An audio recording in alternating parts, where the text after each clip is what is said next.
Prinsip-prinsip pengukuran risiko. Definisi pengukuran risiko. Pengukuran risiko adalah usaha untuk mengetahui besar atau kecilnya risiko yang akan terjadi. Hal ini dilakukan untuk melihat tinggi rendahnya risiko yang dihadapi perusahaan, sehingga kita bisa mengetahui dampak dari risiko terhadap kinerja perusahaan dan bisa melakukan prioritas risiko. Risiko yang mana yang paling relevan? Manfaat pengukuran risiko. 1. Untuk menentukan kepentingan relatif dari suatu risiko yang dihadapi. 2. Untuk mendapatkan informasi yang sangat diperlukan oleh manajer risiko dalam upaya menentukan cara dan kombinasi cara-cara yang paling dapat diterima atau paling baik dalam penggunaan sarana penanggulangan risiko. Konsep probabilitas. Probabilitas adalah kesempatan atau kemungkinan terjadinya suatu kejadian. Dimensi yang diukur terbagi dua. 1. Besarnya frekuensi kerugian. Artinya, berapa kali terjadinya suatu kerugian selama satu periode tertentu. 2. Tingkat kegawatan atau severity atau keparahan dari kerugian-kerugian tersebut.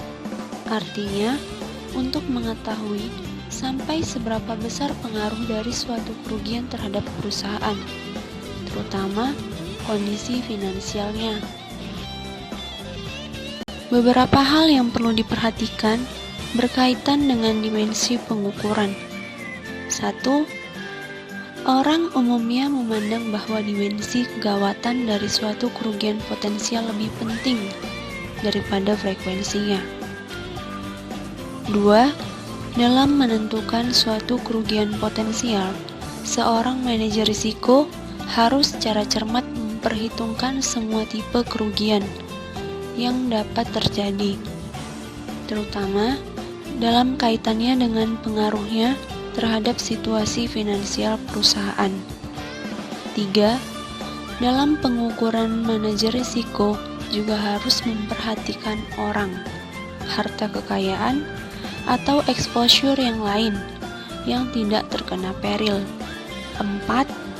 Kadang-kadang akibat akhir dari peril terhadap kondisi finansial perusahaan lebih parah daripada yang diperhitungkan, antara lain akibat tidak diketahuinya atau tidak diperhitungkannya kerugian-kerugian tidak langsung. 5. Dalam mengestimasi kegawatan dari suatu kerugian, penting pula diperhatikan jangka waktu dari suatu kerugian di samping nilai rupiahnya. Untuk mengetahui berapa kali suatu jenis peril dapat menimpa suatu jenis objek yang bisa terkena peril selama suatu jangka waktu tertentu yang umumnya 1 tahun. Berdasarkan frekuensi, ada 4 kategori kerugian. 1. Almost nil. 2. Slight. 3. Moderate. 4. Definite. Manajer risiko harus memperhatikan 1.